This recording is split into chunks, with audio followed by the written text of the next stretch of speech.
the declaration of war. The crystalline walls of the Galactic Assembly hummed with nervous energy as delegates from 300 civilizations gathered for an emergency session. The vast chamber, suspended in the neutral space between galactic arms, had witnessed countless debates and declarations throughout millennia, but today felt different. Today, the air itself seemed to crackle with tension.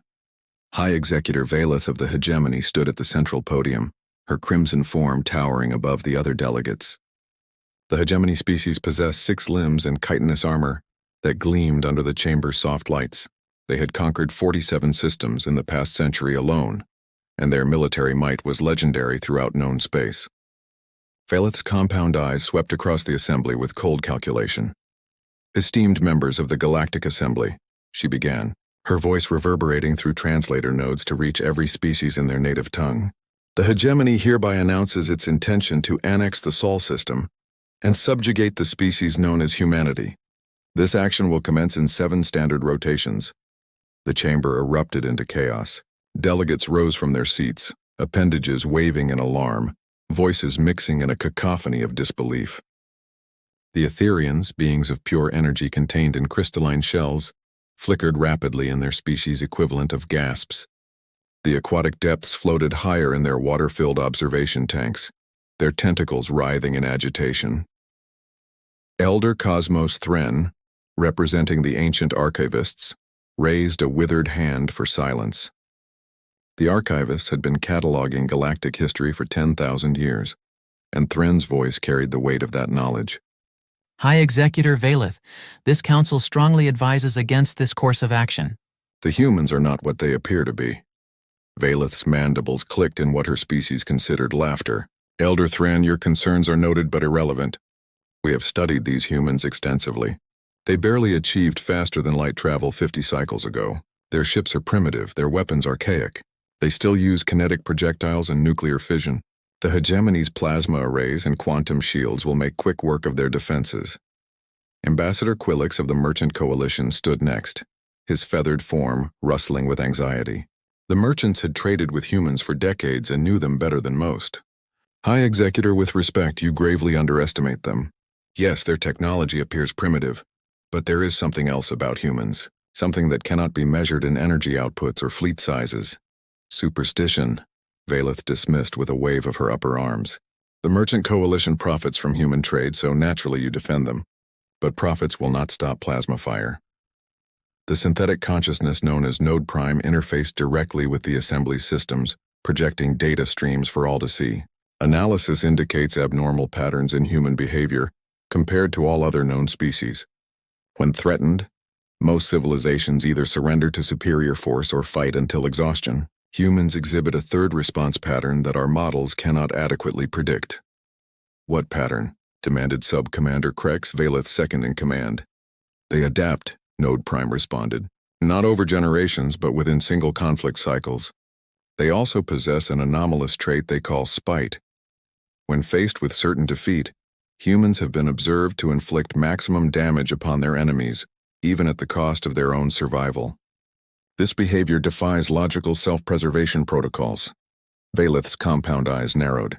"You speak of them as if they were some mythical force. They are flesh and blood, nothing more. The Hegemony has crushed species far more advanced than these humans." From the observer section, a figure that had remained silent throughout the discussion finally stood. Ambassador Zara Chen, Earth's sole representative to the Galactic Assembly, was unremarkable in appearance compared to the exotic forms around her. She stood barely 2 meters tall, with no natural armor, no additional limbs, no energy manipulation abilities. Yet when she spoke, the entire chamber fell silent. "High Executor Valeth," Chen said calmly, her voice carrying despite its soft tone. "Earth formally acknowledges your declaration of war. We have transmitted your intentions to our government." Their response was brief. "And what did your primitive leaders say?" Valeth asked mockingly. Chen smiled, an expression that several species found unsettling. "They said, 'Finally.'" The single word sent ripples of unease through the assembly. Elder Thren leaned forward. "What do you mean, finally?" "For 50 years we have watched the Hegemony expand through conquest and subjugation," Chen explained.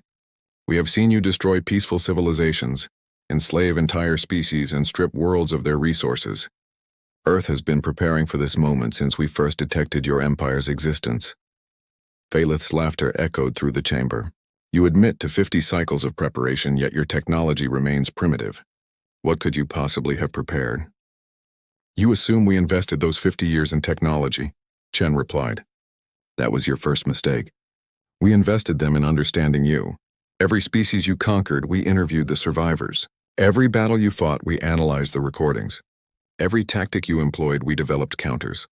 We know how you think, how you fight, how you react under pressure. We know your supply lines, your command structure, your succession protocols. We even know that you, Valeth, have a habit of committing your reserves too early when facing unexpected resistance. The High Executor's chitinous armor darkened, a sign of anger among her species. Intelligence without power is meaningless. Your knowledge will not stop our dreadnoughts. Perhaps not, Chen agreed. But I should mention one other thing. You said humans achieved FTL travel 50 cycles ago. That's true, but we achieved it independently 17 different times. Our scientists kept rediscovering it because we don't share information the way other species do. We compartmentalize, we compete, we keep secrets even from ourselves. So when you scan our worlds and see primitive technology, consider that you might only be seeing what we want you to see. The assembly murmured uneasily. The void touched. A species that existed partially in subspace suddenly spoke through their chorus of voices. We sensed something. Distortions in the quantum foam around Sol system. Patterns that should not exist with primitive technology. Sensor ghosts, Krex dismissed. The humans try to frighten us with shadows. Ambassador Chen began walking toward the exit. The 7 rotations you mentioned give us plenty of time. Thank you for the advance notice, High Executor. It's considered polite on Earth to RSVP for a party. She paused at the doorway. Oh, and Elder Thren, you might want to move your historical archives to a secure location. Things are about to become very interesting in this sector. As Chen departed, the assembly exploded into heated debate. Some called for intervention, others for evacuation of nearby systems. The hegemony delegation remained confident, dismissing the concerns as cowardice. But several of the older species, those who had survived eons of galactic upheaval, began quietly recalling their trading vessels from human space. Elder Thren accessed ancient files, searching for any precedent. Deep in the archives, he found references to species that had survived on death worlds, planets so hostile that evolution itself became weaponized. These species were rare, often dying out before achieving spaceflight. But the few that survived to reach the stars had all shared certain characteristics: extreme adaptability, irrational determination, and a capacity for violence that shocked even warlike civilizations. Earth, the archives noted, was classified as a Class 12 death world. The classification system only went to Class 10. As the assembly continued to debate, monitoring stations across the galaxy detected something unusual. Human trade vessels, scientific expeditions, and diplomatic missions were all returning to Earth simultaneously. Mining operations in distant systems were abandoned. Human colonists on shared worlds booked passage home. The entire human presence in the galaxy was contracting, pulling back to their home system like an organism preparing for trauma. The hegemony interpreted this as fear, as preparation for a siege. They were partially correct. But what they failed to understand was that humans weren't preparing for a siege. They were preparing for something else entirely. Something that their culture had spent thousands of years perfecting. Through countless wars and conflicts that had shaped their species into something unique in the galaxy, they were preparing for what they called total war. In the Sol system, things that had been hidden for decades began to move. Asteroid mining facilities revealed themselves to be disguised shipyards. Mars's supposedly failed terraforming equipment reconfigured into planetary defense systems. Jupiter's moons, supposedly research stations, powered up massive gravity manipulation arrays. And Earth itself, that blue marble that looked so fragile from space, began to shed its camouflage like a predator dropping its disguise. The 7 rotations had begun. The awakening giant, the hegemony's grand armada, emerged from hyperspace at the edge of the Sol system in perfect formation. 400 vessels, twice the originally planned force, spread across space like a metallic plague. High Executor Valeth had taken no chances, bringing enough firepower to crack small moons. The latest intelligence suggested Earth had perhaps 30 functional warships. most of them retrofitted cargo haulers with bolted-on weapons. Sensor sweep complete, reported Tactical Commander Nexus. Detecting minimal defensive positions, 37 human vessels confirmed, scattered throughout the system. No significant orbital fortifications around Earth. Valeth clicked her mandibles in satisfaction, as expected. Their bravado at the assembly was merely posturing. Begin advancement pattern, Sigma. We will accept their surrender at Mars orbit. The Armada began its inexorable advance toward the inner system. The human vessels made no move to intercept, instead holding position near various planets and moons. This passive behavior reinforced hegemony confidence. After all, what could 36 primitive ships do against hundreds of advanced warships? The first sign that something was wrong came as they passed Neptune's orbit. A junior sensor operator noticed an anomaly in the gravitational readings. High Executor, detecting unusual mass signatures throughout the system. They appeared to be everywhere. Clarify everywhere, Valeth demanded. The asteroid belt, the Kuiper belt, the Oort cloud, even in the space between planets. Small mass signatures, millions of them, all artificial. Before Valeth could respond, space around the Armada erupted. What had appeared to be random debris and cosmic dust revealed itself to be a vast network of dormant machines. Tiny, no larger than a hegemony escape pod, but there were millions of them. They powered up simultaneously, each one broadcasting a simple message on all frequencies. Welcome to the party. The machines didn't attack. They simply watched, recorded, and transmitted. Every movement of the hegemony fleet was now being observed by millions of electronic eyes. Attempts to destroy them proved futile. There were simply too many, and for every one destroyed, 2 more seemed to activate from the surrounding debris fields. Ignore them, Valeth ordered. They're surveillance drones. They can watch us destroy their worlds if they wish. The Armada continued its advance, now more cautiously. As they approached Mars, the red planet's surface began to change. What had appeared to be ancient canyons and impact craters shifted, revealing massive mechanical structures beneath centuries of accumulated dust. The entire planet had been converted into something else, something the hegemony's sensors couldn't quite classify. A transmission came from Earth, audio only. The voice was calm, almost conversational. This is Admiral Sarah Martinez of the United Earth Defense Force. High Executor Valeth, you have entered sovereign human space with hostile intent. You have one opportunity to withdraw. This offer expires in 60 seconds. Valeth's response was to order the forward battle group to fire upon Mars. 100 vessels unleashed their plasma arrays simultaneously, enough energy to glass continents. The beams struck Mars's surface and were absorbed. Not deflected, not dissipated, absorbed. The red planet glowed briefly, then redirected the energy back into space in a focused burst that vaporized 3 hegemony destroyers instantly. What in the void was that? Krex demanded. Mars isn't a planet anymore. The sensor operator whispered, his voice trembling. It's a weapon. The entire planet is one massive energy absorption and redirection system. Before the hegemony could process this information, Jupiter's moons aligned. The gravity manipulation arrays Earth had disguised as research stations activated, creating a localized space-time distortion that pulled 1/3 of the hegemony fleet off course, sending them tumbling toward Jupiter's crushing gravity well. Emergency hyperspace jumps saved most of the ships, but the chaos disrupted their entire formation. Return fire. All vessels return fire, Valeth commanded. But return fire at what? The human ships still hadn't engaged. Instead, Earth's true defense revealed itself. The millions of surveillance drones throughout the system suddenly shifted purpose. Each one was equipped with a small hyperspace communicator and a single-use energy projector. They began firing. Not powerful beams, but precise surgical strikes at specific components of hegemony vessels. Shield generators, weapon capacitors, engine regulators, all targeted with impossible accuracy. The swarm intelligence controlling the drones had spent the past hour analyzing every aspect of the hegemony fleet, identifying weaknesses, predicting responses, adapting strategies in real time. It was not superior firepower that threatened the Armada, but superior information warfare. They're using our own tactical data against us, Nexus realized.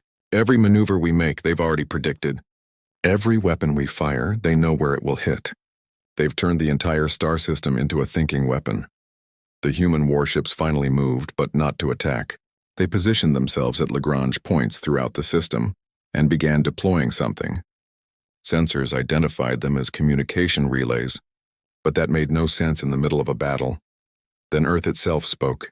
Every human on the planet, all 12 billion of them, were connected through neural interfaces to the defense network, not controlling it but contributing to it. Each human mind added its creativity, its unpredictability, its capacity for lateral thinking to the system's calculations. The hegemony was no longer fighting a fleet or even a species. They were fighting a collective consciousness that thought in ways no single entity could predict. Strategies that should have worked failed. Feints were ignored while real attacks were countered before they began. Human vessels moved with perfect coordination, not because they communicated quickly, but because 12 billion minds had already imagined every possible scenario and prepared responses. High Executor, the communications officer announced, "We're receiving a transmission from the Galactic Assembly. They're watching. The humans are broadcasting this entire battle to every civilized world in the galaxy." Valeth's compound eyes widened in realization. This wasn't just a defense. It was a demonstration. Earth was showing the entire galaxy what happened to those who threatened them. Every tactic the hegemony employed, every weakness in their doctrine, every flaw in their technology was being broadcast to hundreds of species who had suffered under hegemony rule. The battle, if it could be called that, lasted 6 hours. The hegemony lost 200 vessels without destroying a single human ship. Mars had become an energy weapon. Jupiter's gravity had been weaponized. The asteroid belt revealed itself to be a massive minefield of self-replicating combat drones, and Earth itself remained untouched, protected by technologies that the hegemony couldn't even understand, let alone counter. But the true defeat came when Valeth received a priority transmission from the hegemony homeworld. The subject species they had conquered, inspired by Earth's demonstration, had begun rebellions across hegemony space. The empire that had taken centuries to build was collapsing in hours. How? Valeth asked over an open channel to Earth. How did you do this? Admiral Martinez's voice carried a hint of amusement. You spent centuries perfecting the art of conquest. We spent millennia perfecting the art of war. There's a difference. Conquest is about taking. War is about breaking the enemy's will to fight. You came here to take our world. We broke your empire without leaving our system. The surviving hegemony vessels were allowed to retreat, but not before Earth transmitted one final message to the galaxy. Humanity extends an offer of mutual defense to all peaceful species. We have no interest in conquest or empire, but those who bring war to our door will discover why our world has more words for conflict than any other language has for peace. In the Galactic Assembly, Elder Thren watched the recordings with a mixture of awe and concern. The humans had revealed themselves not as conquerors but as guardians, not as aggressors, but as defenders who had turned defense into an art form so sophisticated it became indistinguishable from offense. Ambassador Chen returned to the assembly chambers, looking exactly as she had when she left. She resumed her seat in the observer section and pulled out what appeared to be a simple paper book, beginning to read as if nothing had happened. Ambassador Chen, Elder Thren called out. What happens now? Chen looked up from her book and smiled. Now we go back to trading, exploring, and learning. We've shown we can defend ourselves. What we're really interested in is making friends. Though I'd suggest that anyone planning future aggressive actions consider that what you saw today was our defensive capability. We haven't shown anyone what we can do when we're actually trying to win. The implication hung in the air like a promise and a threat combined. Earth had defended itself without a single human soldier leaving their world, without their main fleet engaging in combat, without revealing the full extent of their capabilities. The galaxy had learned an important lesson that day. Humans were not to be underestimated. They were a species that had evolved on a world that tried to kill them daily, had survived ice ages, plagues, and thousands of wars among themselves. They had turned survival into science, conflict into art, and adaptation into instinct. The hegemony empire collapsed within 30 rotations. The freed species formed new alliances, many requesting trade agreements with Earth. The humans shared technology freely, helped rebuild worlds devastated by conquest, and asked for nothing in return except peace. But every species remembered the demonstration. Earth had turned their entire star system into a weapon, had connected billions of minds into a defensive consciousness, had shown that they could dismantle an empire without conquest. They had proven that sometimes the most dangerous predator is the one that appears harmless until threatened. The galaxy entered a new age, one where aggression was met not with superior firepower but with superior strategy, where wars were won not through destruction, but through demonstration, where humanity stood as proof that evolution on a death world didn't create conquerors. It created survivors who had learned to thrive in chaos. And in the Sol system, Earth returned to its quiet existence, blue and green and peaceful. But now everyone knew that beneath that peaceful exterior lay a species that had looked at the hostile universe and decided not to conquer it, but to make it safe for everyone. The party, as humanity called it, was over, but the galaxy would never forget who had thrown it.